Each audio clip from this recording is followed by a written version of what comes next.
There's a beautiful parable told in relation to the festival of Purim. Purim was a festival which was celebrated after Jews face the tyranny and the calamity which threatened them prior to their reunification with God. The parable goes like this. There was a king who had a son who was reliant upon his father, like all princes are. And this prince, being reliant upon his father, didn't establish his own sense of character, his own unique, mature,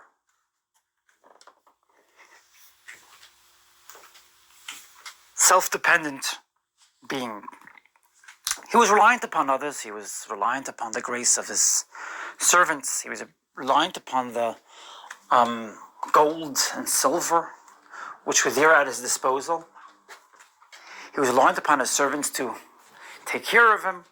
And he was very happy and pleased to be like that, not realizing that his own strength and his own resilience, his own courage, and his own determination, and his own resolve had yet to blossom, had yet to become part of his character. The king realized this, and he set up a plan with his ministers. They decided that they are going to throw the prince out of the house and make him find his way back to the king's palace and make him stand on his own 2 feet, established, independent, self-reliant, and undefined by the interpretation of others.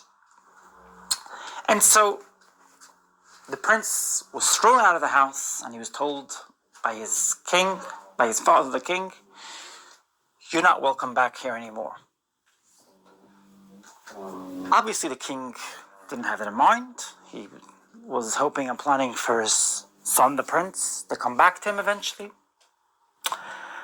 But he didn't tell the prince what his plan was and what he had in mind. The prince went out with some food which his father, the king, gave him for his journey. And he set out on his way, hoping to eventually be invited back to his father's palace. But that didn't happen. The prince was forlorn. He was forgotten. He felt rejected. He felt dismissed. He felt alone. He felt deserted. And he was also made aware that in the king's palace, he was mocked and ridiculed, laughed at. And who he once was totally forgotten thereafter. The prince was upset, angry, frustrated. And after a couple of years, he sent a letter back to his father, to the palace, asking him to please take him back. He wants to come back home. He remembers what it was like being a prince, being in the palace, being with his father. The letter was never responded to, and his son felt even more rejected. The level of his despair knew no bounds. He felt so dismissed. And after his father hadn't responded to his letter, you can't even imagine what he felt like. He felt totally lost, forlorn, forgotten, deserted, rejected.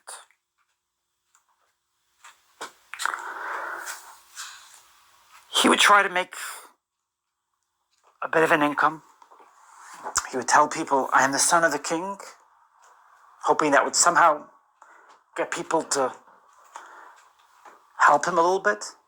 But people laughed at him. People mocked him. And they said to him, you're the son of the king and I'm Napoleon. Come on, you're not the son of the king. Please don't waste our time. You know how ridiculous that sounds. And there was no way this son could prove that he's actually the son of the king. Eventually, with time, the son realized that he's going to have to sustain himself. And he started rebuilding his life, started believing in himself, started noticing his strength of character, his uniqueness, his own powers.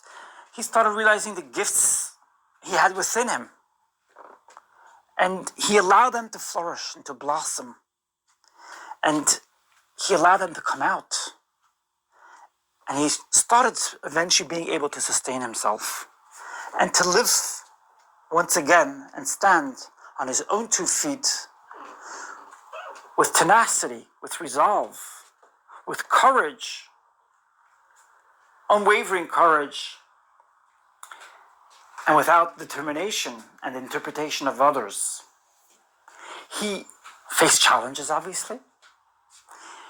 He was still dismissed by many, mocked and ridiculed by many, laughed at, told that all his ideas will be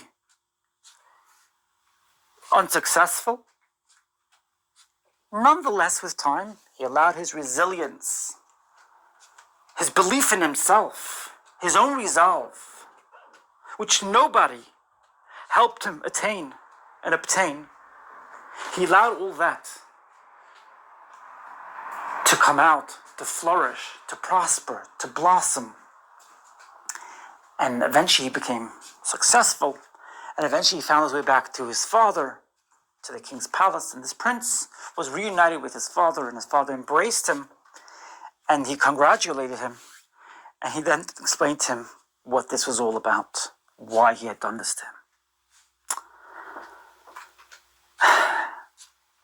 The story illustrates, this parable illustrates the unique circumstances which I faced in my life, and the circumstances and the challenges which many of you have faced in your lives. Even the face of COVID-19, considering that things seem quite helpless, quite difficult out there. It's hard for many to get by, and people feel like, where's this going to end up? When will this end? How long will this take? And they feel dismissed, and they feel like, how are we going to get through this? How are we going to get through this? Why has God forsaken us?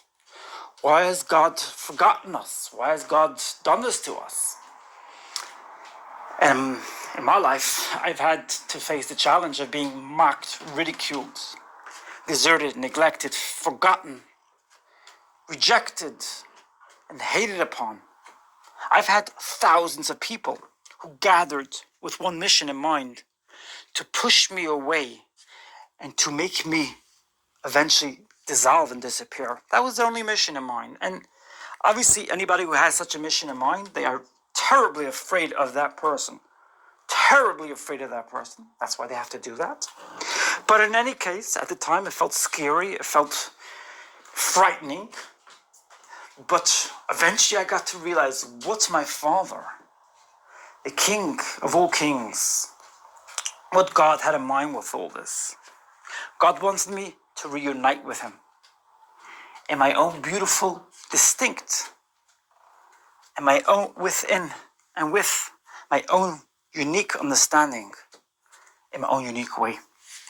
And you too could reunite with your source, with your divinity, with the power that rests inside of you. Relentless, unwavering, not dependent upon other people's interpretation of who you have to be, of what your divinity is about, of what divinity means for you, and what divinity is all about. You could stand on your own 2 feet. You could understand who you are, why you've been given, the challenges you've been given, and why God has decided to express himself in your own unique way. Every one of us is here to express God in our own unique way. And anybody who tells you otherwise is entitled to their opinion. And even if they get angry about it and they vomit, allow their vomit to sit right in front of them. Don't absorb their vomit. Don't absorb their anger. Because there's a lot of people who think they are there to represent God in the way which they have found. And as long as you allow their vomit to come out of them and sit in their own field, you don't absorb their vomit, eventually you'll shine, you'll prosper, you'll grow, you'll ascend, you'll transcend, and you'll embrace God and be reunited with him forever.